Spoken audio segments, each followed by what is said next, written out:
प्रश्न 7।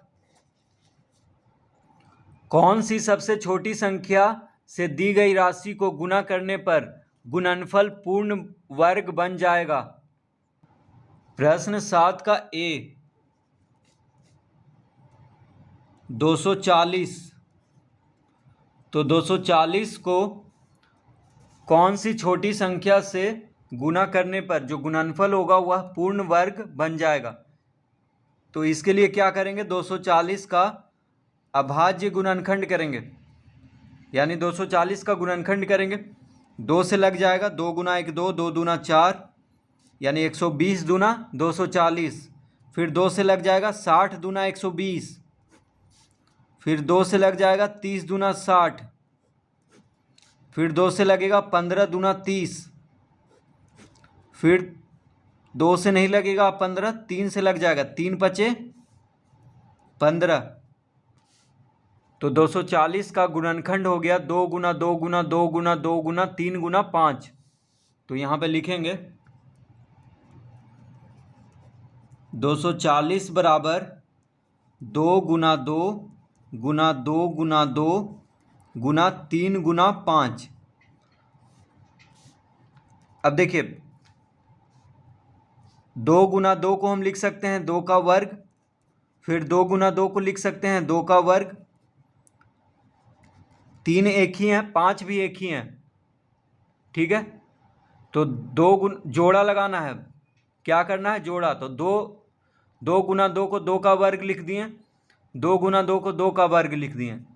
तो 3 यहाँ पे एक ही हैं, 5 भी एक ही हैं। तो अगर 3 भी एक और हो जाता और 5 भी एक और हो जाता तो जो गुणनफल होगा वह पूर्ण वर्ग हो जाता। देखिए 3 गुना 3 यानी 3 का वर्ग हो जाता और 5 का वर्ग हो जाता।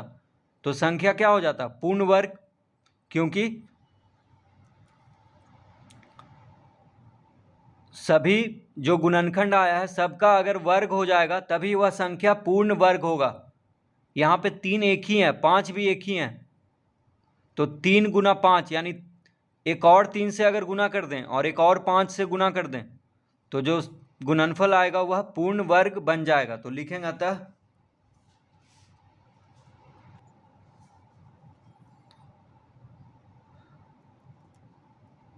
सबसे छोटी संख्या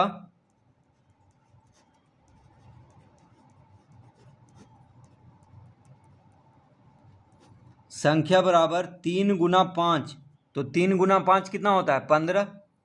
यानी 15 से अगर गुना कर दें 240 को तो जो गुणनफल आएगा वह पूर्ण वर्ग संख्या होगा। क्योंकि 3 एक है तो एक और 3 से अगर गुना कर दें और एक और 5 से गुना कर दें तो 3 गुना 5 क्या होता है, 15। तो 240 को अगर 15 से गुना कर देंगे तो जो गुणनफल आएगा वह पूर्ण वर्ग संख्या होगा। तो सबसे छोटी संख्या बराबर क्या है, इसका उत्तर आएगा 15।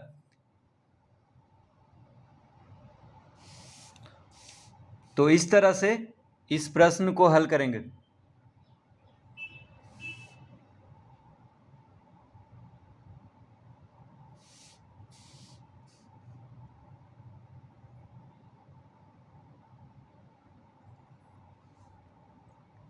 तो जिसका वर्ग नहीं है बस उसको लिख देना है गुना करके। जैसे 3 का वर्ग नहीं है तो 3 लिख देंगे, 5 का वर्ग नहीं है तो 5 लिख देंगे, यानी 3 गुना 5 हो जाएगा 15। तो जिसका वर्ग नहीं है बस उसको लिख देना है गुना करके, वही उत्तर होगा। बी में है 612। तो 612 का अभाज्य गुणनखंड करेंगे। तो 612 का गुणनखंड करने पे आ जाएगा, देखिए 2 से लग जाएगा, 2 तिया 6, 2 छक 12। तो 306 गुना 2 होता है 612। फिर 2 से लग जाएगा, 2 गुना 1 2, एक इधर गया 10 हो गया, 2 पचे 10, 2 तिया 6। अब 2 से नहीं लगेगा, 3 से लगेगा, 153। 3 पचे 15, 3 गुना 1 3। फिर 3 से लग जाएगा, 17 तिया 51। 17 अभाज्य संख्या है तो अब नहीं होगा इसका गुणनखंड। तो 612 का गुणनखंड हो गया 2 गुना 2 गुना 3 गुना 3 गुना 17। तो लिखेंगे यहाँ पे अतः 612 बराबर आ गया 2 गुना 2 गुना 3 गुना 3 गुना 17। अब देखिए 2 गुना 2 को लिख सकते हैं 2 का वर्ग, 3 गुना 3 को लिख सकते हैं 3 का वर्ग, लेकिन 17 तो एक ही है, 17 का वर्ग नहीं लिखेंगे, यानी 17 का वर्ग नहीं है। इसका मतलब 17 से अगर एक और अगर 17 को 17 से गुना कर देंगे तो 17 का वर्ग हो जाएगा। इसका मतलब 612 को अगर 17 से गुना कर दें तो गुणनफल क्या होगा? पूर्ण वर्ग संख्या होगा। ठीक है, तो इसका उत्तर 17 आएगा, क्योंकि 17 से गुना करेंगे तो 17 का वर्ग हो जाएगा। इसका मतलब 612 में 17 गुना कर देंगे तो जो संख्या आएगा वह पूर्ण वर्ग संख्या होगा। तो लिखेंगे अतः सबसे छोटी संख्या, तो सबसे छोटी संख्या पूछ रहा था जिससे कि गुना करने पर गुणनफल पूर्ण वर्ग हो जाए, तो इसका उत्तर आ गया 17। तो बस सीधा सा समझ लेना है, जिसका वर्ग नहीं है उसको बस लिख देना है। 2 का वर्ग है, 3 का वर्ग है, 17 का वर्ग नहीं है, तो इसका उत्तर क्या होगा जाएगा? 17।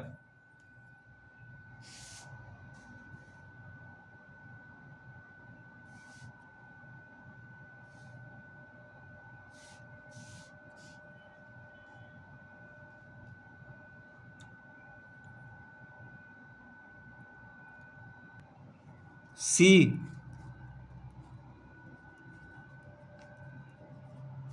1875।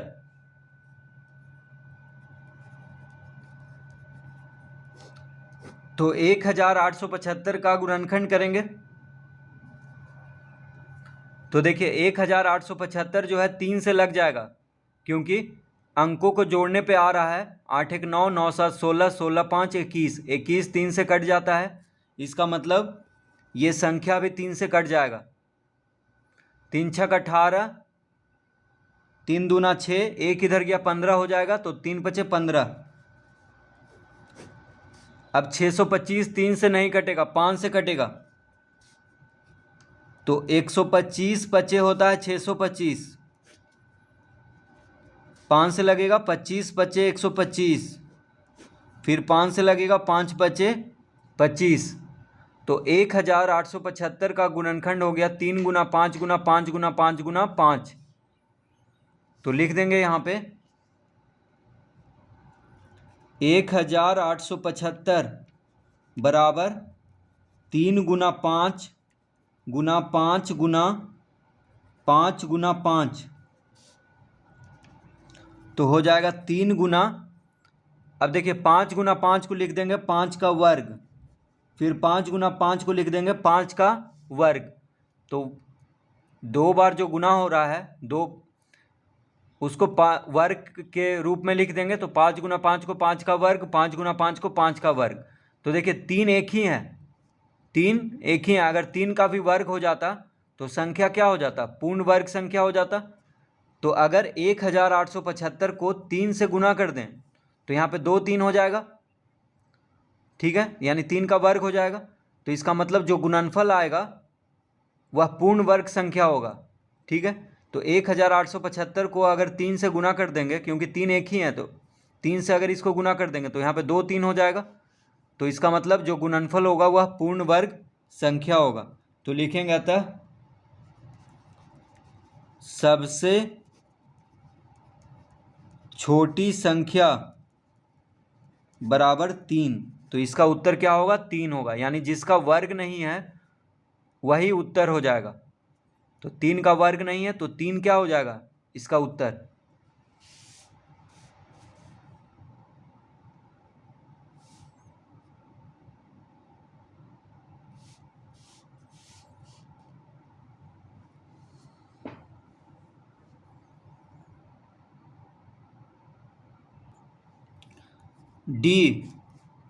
डी में है 34,125, 34,125, तो 34,125 का गुणनखंड करेंगे तो 34,125 3 से लग जाएगा, क्योंकि अंकों को जोड़ने पे देखिए 4 3 7, 7 1 8, 8 2 10, 10 5 15, 15 आ रहा है तो 15 3 से कट जाता है। इसका मतलब ये संख्या भी 3 से कट जाएगा। तो 3 गुना 1 3, 3 गुना 1 3, एक इधर गया 11 हो गया तो 3 तिहाई 9, 2 इधर गया तो 22 हो गया तो 3 सते 21, एक इधर गया 15 हो गया, 3 पचे 15। अब देखिए 3 से नहीं कटेगा क्योंकि अंकों को जोड़ने पे कितना आ रहा है, देखिए 3 1 4 1 5, 5 5 10 7 17, 17 3 से नहीं कटता है। तो इसका मतलब ये संख्या भी 3 से नहीं कटेगा, 5 से कट जाएगा क्योंकि इकाई अंक पे 5 है। तो 5 दूना 10, एक इधर गया 13 हो गया, 5 दूना 10, 3 इधर गया तो 37 हो गया तो 5 सते 35, फिर 2 इधर गया 25 हो गया, 5 पचे 25, फिर 5 से कट जाएगा क्योंकि इकाई अंक पे 5 है। तो 5 चौक 20, 2 इधर गया 27 हो गया, 5 पचे 25, 2 इधर गया 25 हो गया, 5 पचे 25, फिर 5 से कट जाएगा, 5 नंबर 45, 5 गुना 1 5। अब 91 जो है 7 से कटेगा, 13 सते 91। 13 क्या है, अभाज्य संख्या है तो अब नहीं लगेगा। तो 34,125 का गुणनखंड हो गया 3 गुना 5 गुना 5 गुना 5 गुना 7 गुना 13। तो लिखेंगे यहाँ पे अतः 34,125 बराबर 3 गुना 5 गुना 5 गुना 5 गुना 7 गुना 13। तो 34,125 बराबर क्या हो गया, 3 गुना 5 गुना 5 गुना 5 गुना 7 गुना 13। अब देखिए जिसका जोड़ा है उसको जोड़ा बना लेते हैं। तो 3 एक ही है, 5 गुना 5 को लिख देंगे 5 का वर्ग, फिर 5 भी एक ही है, 7 गुना 13। तो देखिए 3 एक ही है, 5 3 5 है तो 2 5 का जोड़ा लगा दिए हैं, 1 5 अकेले रह गया, 7 भी एक ही है, 13 भी एक ही है। तो जिसका जोड़ा नहीं लगा है यानी जिसका वर्ग नहीं है उन सभी को 34,125 के साथ अगर गुना कर दें तो गुणनफल क्या होगा, पूर्ण वर्ग संख्या हो जाएगा। तो लिखेंगे सबसे छोटी संख्या बराबर 3 गुना 5 गुना 7 गुना 13। तो देखिए जिसका वर्ग नहीं है उसको गुना कर देंगे। तो 3 का वर्ग नहीं है तो 3 लिख लिए, फिर 5 का वर्ग नहीं है तो 5 लिख लिए, 7 का वर्ग नहीं है तो 7 लिख लिए, 13 का वर्ग नहीं है तो 13 लिख लिए। तो 3 5 7 और 13 ये सबको गुना कर देंगे, बस इसको छोड़ देंगे क्योंकि इसका वर्ग है। क्योंकि क्यों गुना करेंगे, तो 3 गुना 5 गुना 7 गुना 13 कितना आ जाएगा, 5 या 15, 15 सते 105, 105 गुना 13 आ जाएगा 1365। तो अगर 34,125 को 1365 से गुना कर देंगे तो गुणनफल जो आएगा वह पूर्ण वर्ग संख्या होगा। क्यों होगा, क्योंकि 3 भी 2 बार हो जाएगा यानी 3 का वर्ग भी हो जाएगा, 5 का वर्ग हो जाएगा, 7 का वर्ग हो जाएगा, 13 का वर्ग हो जाएगा। तो सब का वर्ग होना जरूरी है वर्ग होने के लिए, ठीक है। इसीलिए 3 गुना 5 यानी जिसका वर्ग नहीं है उन सबको गुना करके जो आएगा उसको इसके साथ गुना कर देंगे तो गुणनफल क्या होगा, पूर्ण वर्ग होगा। तो इसका उत्तर आ गया 1365, यानी जिसका वर्ग नहीं है उन सबको गुना कर देंगे तो यही उत्तर हो जाएगा।